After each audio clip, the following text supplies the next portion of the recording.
Hi, so this is Dave Thompson from Hyperbright Studios, and what I'm going to talk about in this video is a subject called the DAW Wars, and it's all about which DAW or DAW is best. Okay, so DAW or Digital Audio Workspace acts as the centerpiece for all of your audio workflow. Everything that you do with music, every device that you use, every audio device goes into a piece of software called a DAW or DAW. And there are a number of different digital audio workspaces on the market, and some have some advantages, some have different advantages, and there's a lot of confusion and contention on the internet from some people saying that some DAWs are better than others, and I would like to do a video to basically address that question, which is which DAW is best, because in many ways actually all of them are best, but it depends on your particular needs and your particular style of workflow for which is best for you. So what I'm going to do is talk about some of the digital audio workspaces that I'm most familiar with, and then hopefully you'll be better informed at the end of this video to be able to make a choice of which DAW you would like to start with, or if you're on the fence with a DAW that you're not happy with for some reason, then maybe it'll give you that nudge to think, oh, actually maybe I will go into Pro Tools, or maybe I will go into Ableton, or maybe I will go into Logic. So I'm gonna focus this video on areas, well, DAWs that I'm most familiar with, and then there are a few other honourable mentions, so to speak, which I must cover really, because some of them are used by so many people, it's hard to ignore some of the honourable mentions that we've got here. So let's jump right in. The first DAW that I'm going to talk about is Pro Tools. Now, Pro Tools doesn't really need much of an introduction because it is the quote industry standard, and I would like to just go over a little bit of history of why it became the industry standard and whether that term actually has any relevance in today's world. Now, in the early days of computing, like back in the early days of computing, the early days of digital audio, Pro Tools was really the first company that came to the market with an audio system that would work. It was only on Mac at first, and they had like a hardware-based DSP system where to those of you who have never used a hardware-based DSP system, the digital signal processing system is DSP, and what that means is that the audio was processed using processors that were separate to the CPU.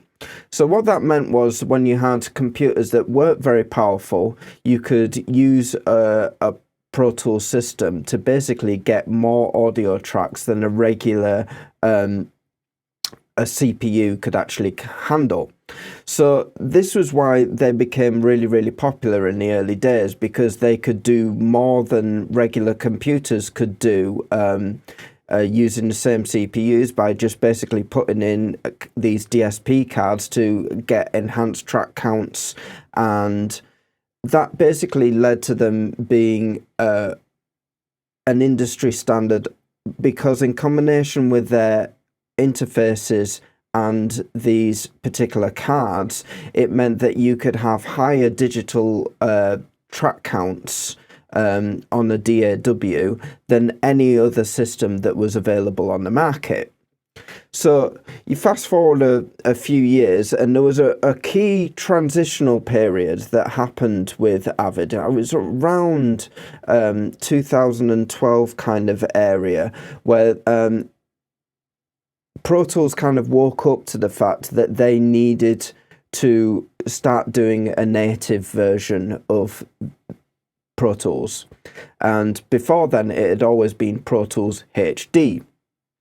And Pro Tools HD was designed to be used with these particular cards and with the AVID interfaces. Now, what happened when there was a crossover period was they came up with this kind of Pro Tools Vanilla, which is what we would consider now to be like just regular Pro Tools. And what was Pro Tools HD is now Pro Tools Ultimate, which is the really expensive version of the DAW, which is designed to work with the HDX cards or whatever hardware it is that they've got going on now. They are actually coming out with some matrix interfaces that are quite cool. Actually, they've got a much higher I/O than and much better digital converters than Pro Tools interfaces have had in the past. Now, the reason that this was a bit of a watershed moment was because the other DAWs that were out on the market, people like Logic and Ableton and even programs like Reaper and such like, were actually becoming really, really powerful, and the CPUs were becoming so powerful that native was becoming much more usable of a system. You could get away with using really, really big instrument libraries and huge amounts of RAM with all of these different virtual instrument libraries and plugins that could be low latency and fast. Now, if you get into a point where you can have low latency, fast plugins, and you could do it without a HDX system, then what is the point of a HDX system? The HDX card, for instance, was about £5,000. The smallest HD Omni interface was about £3,500, I think it was, and I think the analog, like 16 by 16 analog HD rack was about £4,500 for a 16 by 16 converter, which is just crazy money when you consider the whole system. I mean, if you had like a 3 HDX card system and then like a 16 by 16 interface, then you're looking at like 20 grand's worth of investment before you've even got a computer that can handle it. Now, this was another problem, was when these cards were kind of shipping out, Apple decided to make their Mac Pro into a trash can. And the trash can had no PCIe slots.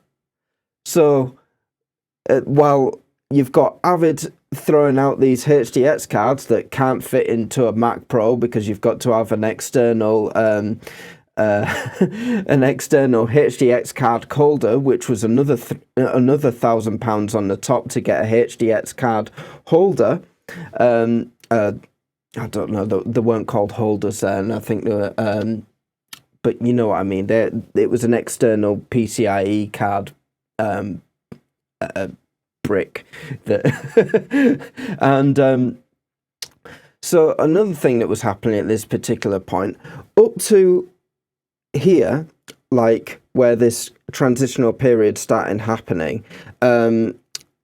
Waves had been a key ally of AVID, and they had made HD versions of their plugins that worked with the HD cards for all of this for years and years before. It was a partnership that had made both companies an awful lot of money.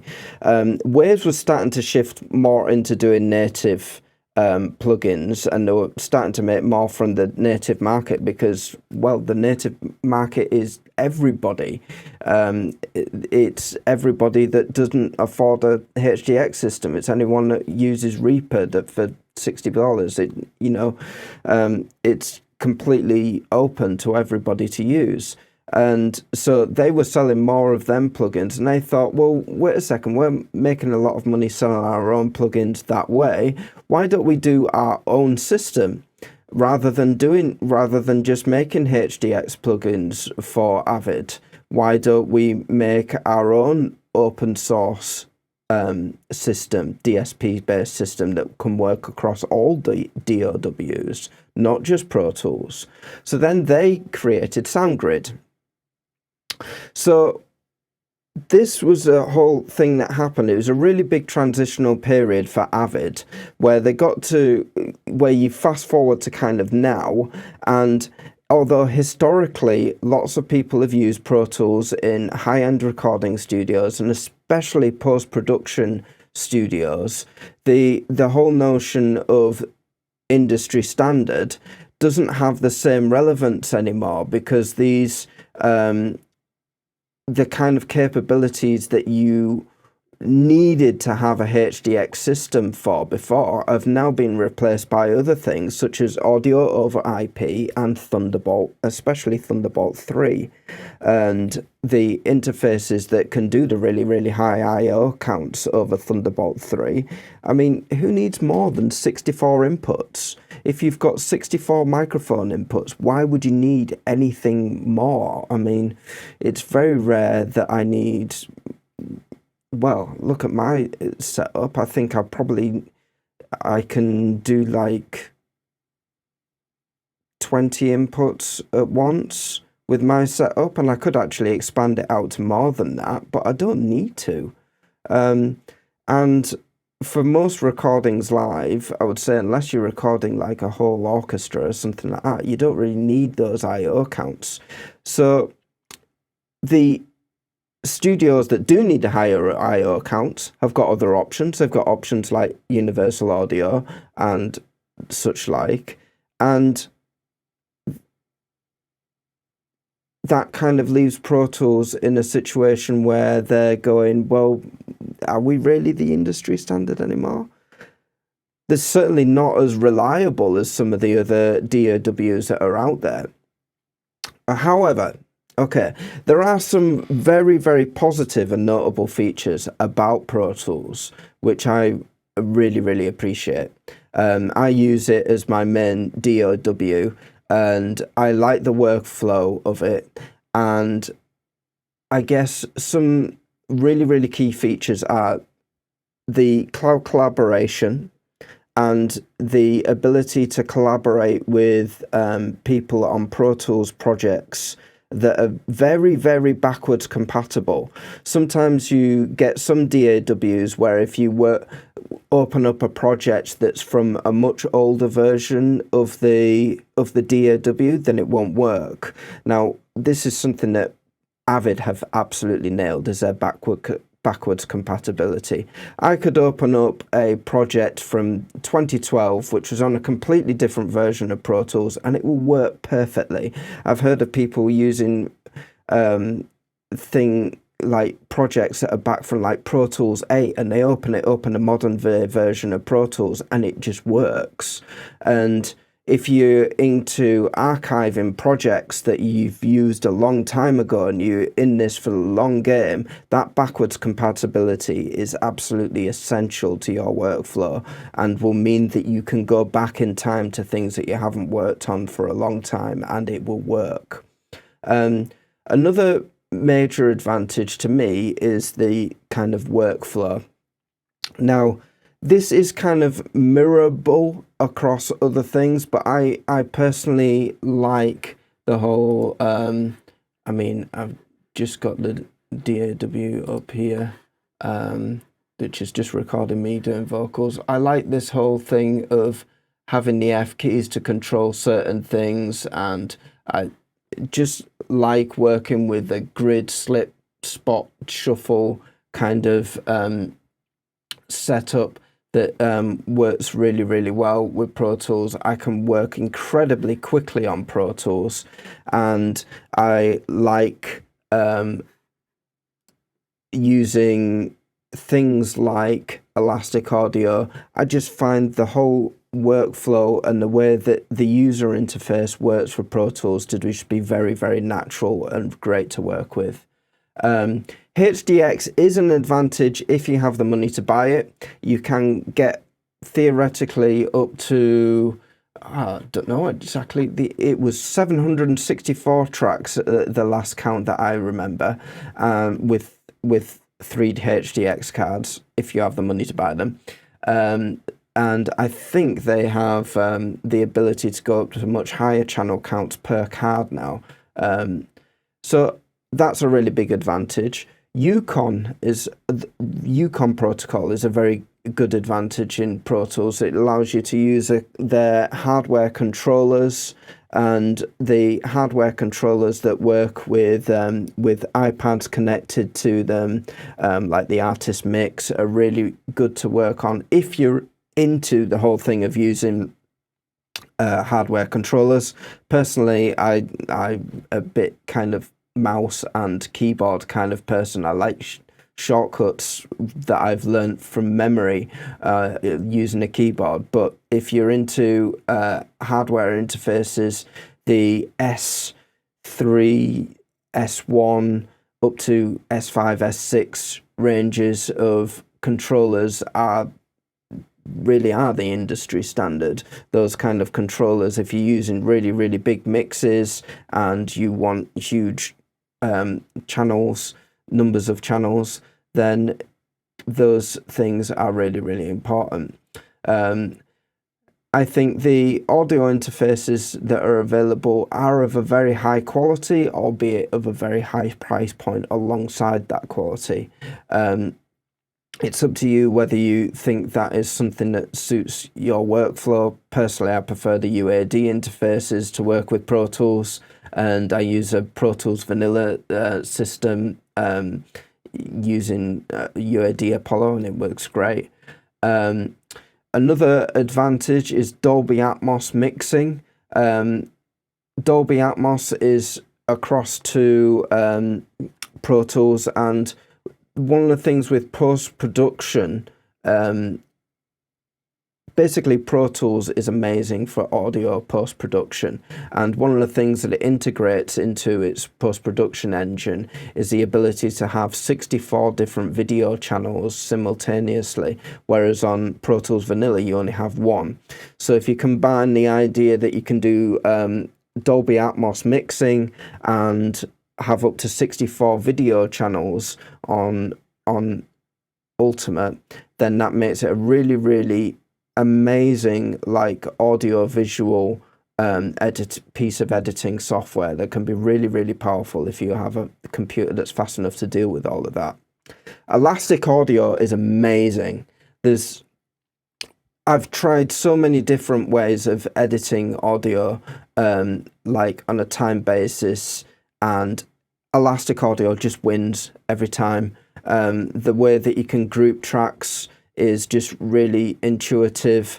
The actual engine sounds natural. There's different types of elastic audio editing that you can do, so you can do things quickly for the sake of getting an idea of what it sounds like, and then you can do rendered processing that's more detailed and sounds incredibly natural. I mean, if you want to edit drums and make drums sound absolutely bang on in time, I would be hard pushed to find any other tool that I would prefer more than elastic audio editing. And the final big advantage, I would say, would be AVID Heat. AVID Heat basically makes it sound like you are working in an analog summing box, which is just amazing to work with. And you can, it's almost like as soon as you switch it on, there's just like a magic depth that appears in your mixes. And suddenly we kind of joke, it's like the Abbey Road button. As soon as you turn it on, everything sounds nice. That little subtle bit of tape saturation and analog summing comes into across every single channel on your mix, so it's kind of built up across your entire mix rather than it being one end bus effect that you're putting on. It's the way that it interacts with the individual tracks makes it sound very natural, very tape, and just analog loveliness all within the box. Now, here's a sticky part when it comes to Pro Tools: the pricing. Pro Tools Ultimate, you can either buy as a subscription plan, which is £669 for a 1-year subscription. It is £67 for a 1-year subscription paid monthly. It is a £79 a month subscription as a one-off. The £249 DigiLink I/O license, just for the privilege of using third-party DigiLink interfaces, to me is just mental. I mean, why would you charge? It's basically to use a cable. Going on to the regular Pro Tools subscription costs, it's £249 for a subscription per year. It's £25 for a 1-year subscription paid monthly, which works out being £300 a year. The educational discount, you can pay £79 for a 1-year subscription, and it is £9 a month for a 1-year subscription paid monthly, which is great. For the perpetual licenses, now this is a bit of a sticky thing, because if you buy a perpetual license of Pro Tools, then you still have to pay for the updates. So you get 1 year of updates with a perpetual license, and then you still have to pay for updates afterwards. Even with an educational discount, I think it cost me £100 a year just for the sake of updates, which is crazy. But anyway, the perpetual licenses, it's $1599 for Pro Tools Ultimate, $499 for Pro Tools Vanilla, and $249 for the educational version of Pro Tools Vanilla. Now, one thing I would say, if you can prove that you are part of an educational institution, do it. You'll save yourself a fortune with AVID, and I've actually been onto their website, and I was part of an independent music school, and when I got a letter from the music school saying that I was employed by them, so long as I got it dated, I was able to basically prove that I was working in education, and they accepted that, which is great. I didn't even need an .edu email or anything like that. You can actually just do it through that. The next DAW to talk about is Logic Pro. Now, let's go into a little bit of history about Logic Pro. Basically, Logic started off as a digital audio workspace. Initially, I think at one point it was usable on PC and Mac, and then I think Apple bought Logic Pro at some point, and now Apple owns it outright, and Apple exclusively uses Logic on Mac OS X. So if you are in PC land, I'm afraid you're out of luck, because Logic Pro just won't work on a PC. Okay, so if talking about whether this is best for you, if you're on a PC, it's not.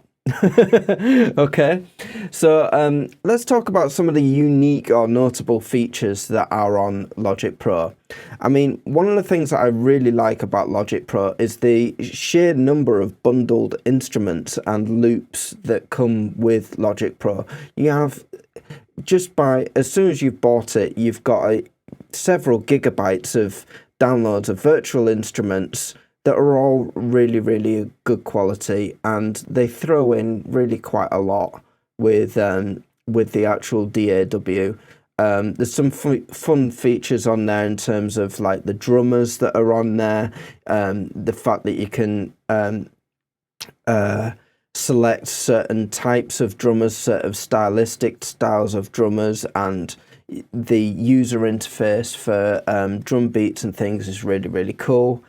And in terms of being a creative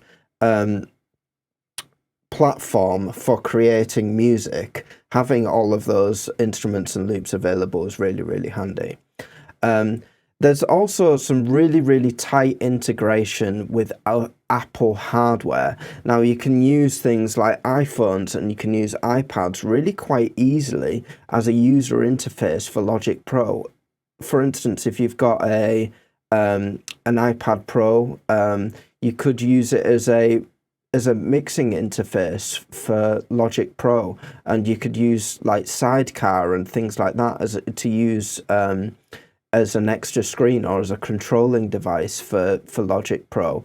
And you can do similar things with iPhones as well, which is really, really cool. There are constant free updates with Logic Pro as well, and once you have paid for the DAW, you will never have to pay anything again, which is great. I mean, you compare that to Pro Tools, where you're having to pay for constant updates all of the time. I think even the friendliest of pricing DAWs like Reaper actually has a stipulation that in 2 versions time, then they will actually ask you to pay again the $60. But with Logic, one payment, you just own it forever, and all of the updates are free, and all of the improved content that comes with it is all free. So in that sense, it really does make an incredible value DAW for what you get. The other thing that I think is really important is M1 optimization.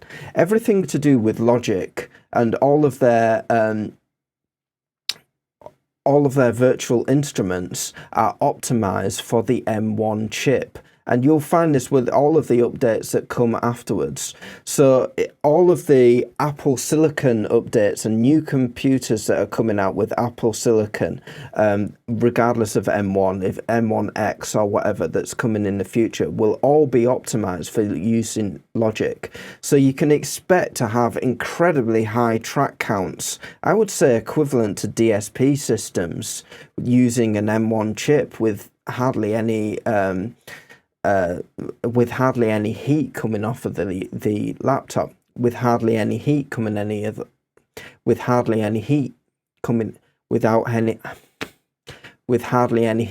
off of the laptop, which is just brilliant. And the other thing that I really like in terms of creative, flexible workflows, Logic Pro has an awful lot of different customizable user interface features that make it really, really good for a variety of workflows. In terms of pricing, it starts at the price in the App Store is £174.99. Just one fee, and it's a fee that's smaller than the educational price for Pro Tools, and you never have to pay again. Another really, really important point to know is that if you buy a educational pro apps bundle, like if you are at university and you have an educational email and you can prove that to Apple that you are in full-time education, then you can buy for £199 a educational pro apps bundle that includes Logic, Final Cut, Compressor, Motion, and Mainstage. Now, with those 5 apps, you can create a lot of stuff. I mean, in terms of video editing, Final Cut is amazing. I think Final Cut at one point was £300 for that app alone. All of the visual things that you can do with motion, for compressor, the variety of different media that you can compress into different formats. With MainStage, your ability to use MainStage effects live if you're using it as a live performer with a laptop and so on, really is incredibly powerful. So if you're wanting to create music, you've got a Mac, especially if you've got an M1 Mac, I would say Logic is an incredibly good choice for you as a music producer to get started off with. And I think if you are in that kind of zone as a producer and musician, I would say Logic is probably the best DAW for you. Right, so the next one on the list is Ableton Live. And here's a little bit of history behind the DAW of Ableton Live. A lot of electronic music focused musicians were starting to find at one point that some of the DAWs that were available on the market, the Logics, the Cubases, the Pro Tools and so on, didn't really have a workflow that suited the way that they creatively made music. And Ableton really came across to try and fill that gap. And the way that they work is that they have like most DAWs have a left to right kind of system where you have tracks and then you have like the timeline that starts on the left and it goes to the right, and that works for the vast majority of music because you record music, it goes across in time. Now what Ableton decided to do was an up-down system where you have loops in different spots. So you could have a loop that was placed into a location, you can activate that loop, turn it off, and it created like a grid of loops that you can set different scenes to go through, and basically that worked out being a more effective creative system for electronic music focused minds. Some of the unique or notable features within this DAW are there are lots of effects and bundled loops that come with the DAW, especially if you buy the suite. There's a huge library of different effects and loops that are available for you to play with, and they're all quite tightly integrated and neatly available for you to get. A lot of these you can just kind of drag and drop things in and just start playing and making music straight away. And that loop mode can be really, really inspiring for you to actually start making something that sounds good. Also, the MIDI features and MIDI functionality in Ableton, there's just an amazing like MIDI workflow in Ableton. If you've got something that's MIDI, you can just make it do anything in Ableton, and so easily. You just basically click on a MIDI editing a MIDI mapping editing mode. That's a tongue twister. And you just click on a thing and then use whatever MIDI device that you've got, tweak it, and then basically that control will control that thing on your screen. And the amount of different things, if you've got a few different MIDI devices that you can use as automation for things. I mean, a lot of these MIDI devices don't cost very much. I had one that cost like 25 quid that just had a few knobs on it and a few drum pads, and the amount of things that I was able to control with those few little things was really, really inspiring to work with, and to actually have physical MIDI controlled knobs in front of you to work with for certain parameters like reverb sends or whatever can be really, really inspiring. There's also the possibility of using loop-based controllers like push. I'll just go onto the screen here to show you what these are like. And basically, I'll show you, you'll have like your scenes that go kind of top to bottom, and then your loops that go up and down. And you could use these for that kind of grid mode, but you could also use it as a drum machine. You can use them to activate samples, and there are a number of different creative workflows by using something like an Ableton push. There are other cheaper alternatives on the market as well, and there's more expensive ones like the Native Instruments machine. I'll just bring up one of these. This is a limited edition dynamo machine, and for electronic music creation, using these kind of tools for creating music is really, really common. And Ableton is just really amazing to work with for this kind of music creation, using MIDI-based tools or synthesizers or basically anything that's focused for electronic music. Ableton works amazingly with it. There's also the possibility to use controllers over things like iOS, like using iPads or using phones, or even using like Android apps to connect via Ableton. There's a whole load of different things that are really, really cool for that side of things. Another thing that Ableton is amazing for is working live. You can actually rely on Ableton Live to pretty much never crash, and that's pretty amazing. I mean, the fact that you can depend on a DAW to work live, I mean, you could never expect that of Pro Tools. Pro Tools would never be solid enough for live. Even the most modern versions of Pro Tools are pretty buggy and still crash. And I think any other DAW, even things like Logic and Reaper and things like that, they crash as well. But somehow Ableton has managed to make such a solid live working program.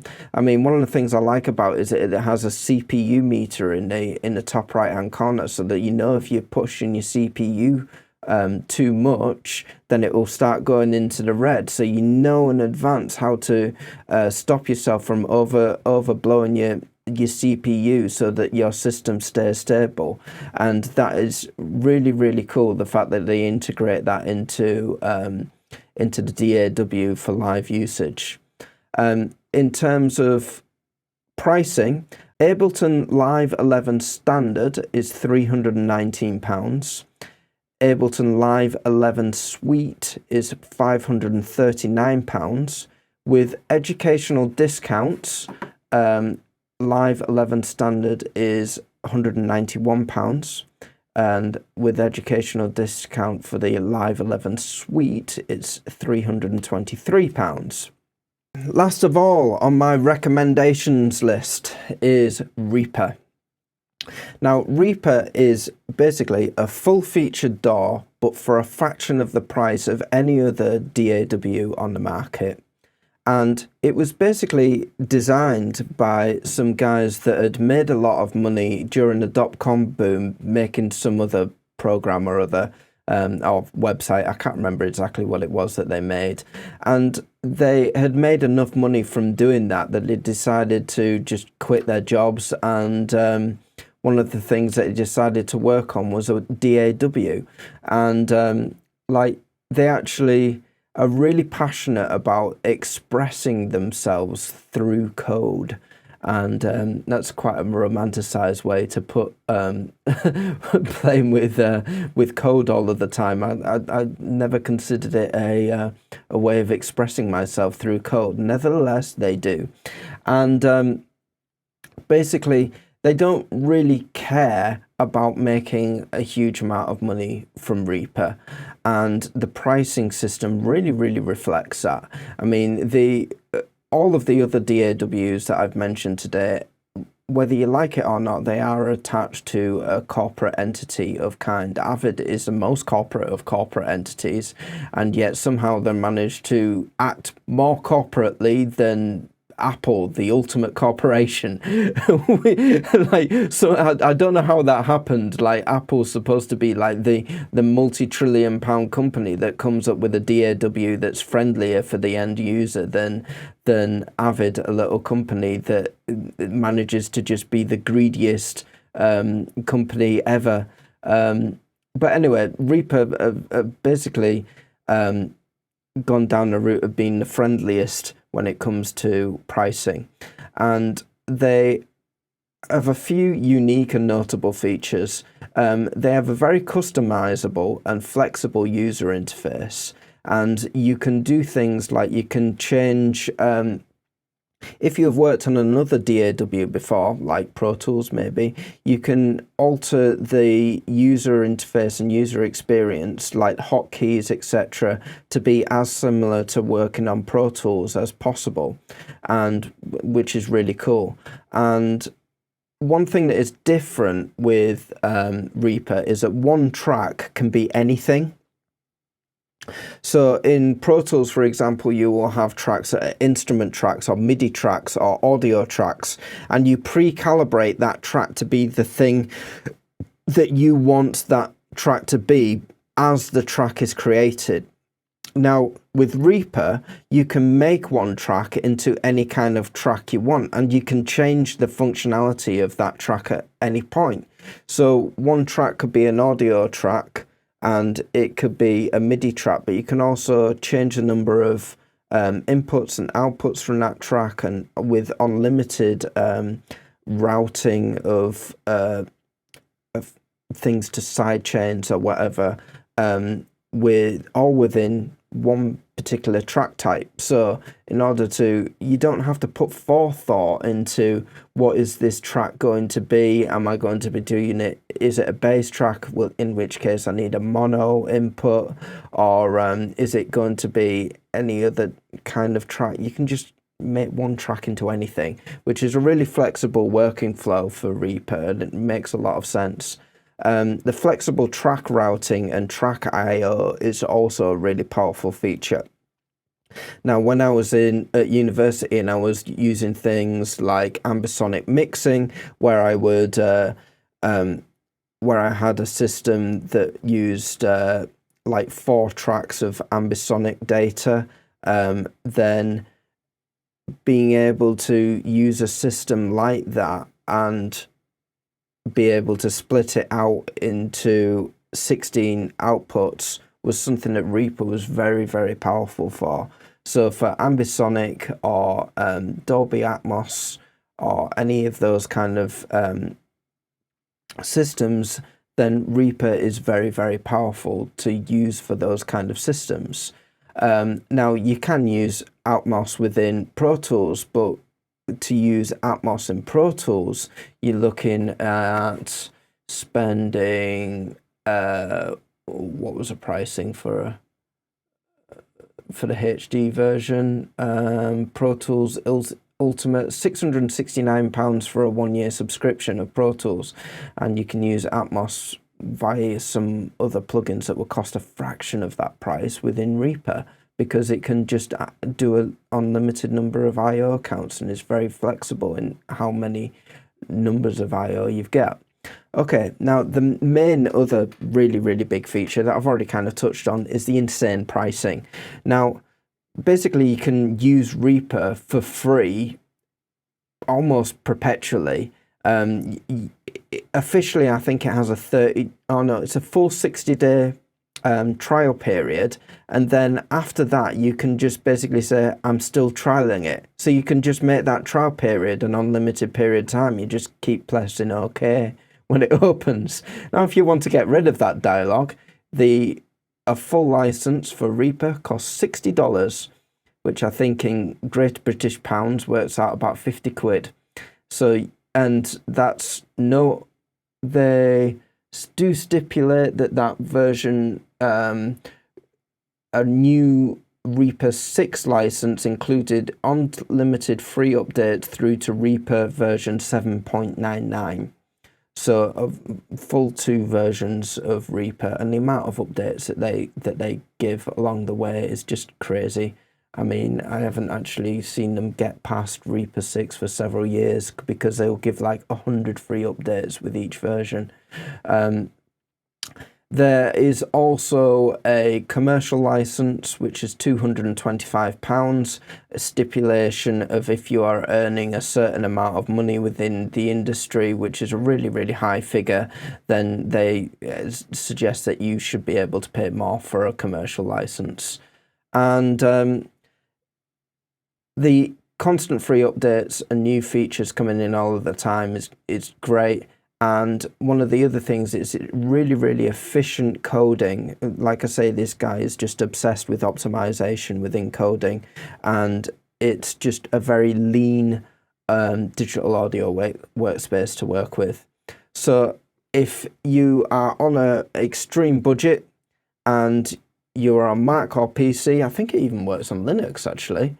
I might be wrong about that, but it basically will work on anything, and it's very cheap and full featured. It really does do anything that any of the other DAWs do.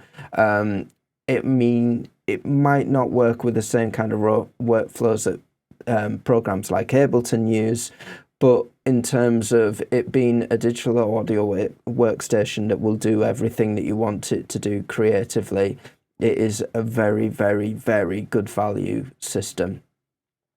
Now I'm going to make a note of a few honourable mentions, and the first of these is Luna, which is a universal audio based DAW, which is it's called, rather than a DAW, it's called a Luna recording system, which is basically using Universal Audio Apollo interfaces to work with a system that all of your processing and is all kind of done within the box, and analog summing is done within the box. Cubase is another honourable mention by Steinberg, which are owned by Yamaha. People have used Cubase for donkey's years, and apparently it's quite good. I haven't used it in decades, but apparently it's quite good. Studio One is by PreSonus, is seen by many as Pro Tools for people that don't like the Pro Tools pricing and don't like the Pro Tools lack of reliability. And it's made by PreSonus, and apparently is a really quite amazing DAW. Another one, honourable mention, is Digital Performer, which is made by Motu, or Mark of the Unicorn. I haven't used it personally, but apparently it is a good DAW that's on version 11 now. I don't know much about it, but it's an honourable mention. Fruity Loops is apparently very similar to Ableton, and it's a loop-based system. I don't know the ins and outs in it, to be honest. I've never used it myself, but I'm just mentioning it for the sake of asserting that it exists. Reason is another one. I used to use Reason in combination with Cubase when I was at college for some reason, and for some reason they used it as a virtual instrument that was rooted into Cubase, and apparently as a DAW in its own right now, it's very powerful. I'm not really au fait with it. It's been about 15 years since I had to go on Reason last. But like I say, it is out there. It does do probably a lot of what I think it still is designed to be routed in with any DAW or digital audio workspace as a as a virtual instrument. Bitwig is another digital audio workspace. I have no idea how it works, to be honest. I haven't used it personally. If you have, and you feel like you need to talk about how amazing Bitwig is, then go ahead, add it to the comments. Another one is a little bit of a one that you may not have thought of, that you may already own without realizing it, especially if you're into video based editing, is one called Adobe Audition. Now, Adobe Audition is a DAW that is included within the student's package of the All Apps bundle that comes with Adobe. So if you're already paying for that, it is worth. I'm putting this as a mention to basically say you may already own a DAW and not realize it. So if you do own Adobe Premiere or anything like that, then please have a look at Adobe Audition, and if you get on with it, let me know, because I'm curious. Like, I haven't used it myself, but if you have used it and you like it, let me know. I'm curious to hear what your experience is with using it. And I think that is about it. That was a really, really long video. Okay, so I've been through a brief bit of all of these DAWs now, and I hope that was a useful dive into a bunch of different digital audio workstations. And if you want to see more videos like this, please like and subscribe to the Hyperbright Studios channel and share it with your friends as well. Tell people about this. I want to get that subscriber count up so I can start doing some live streams and start feeding back with people.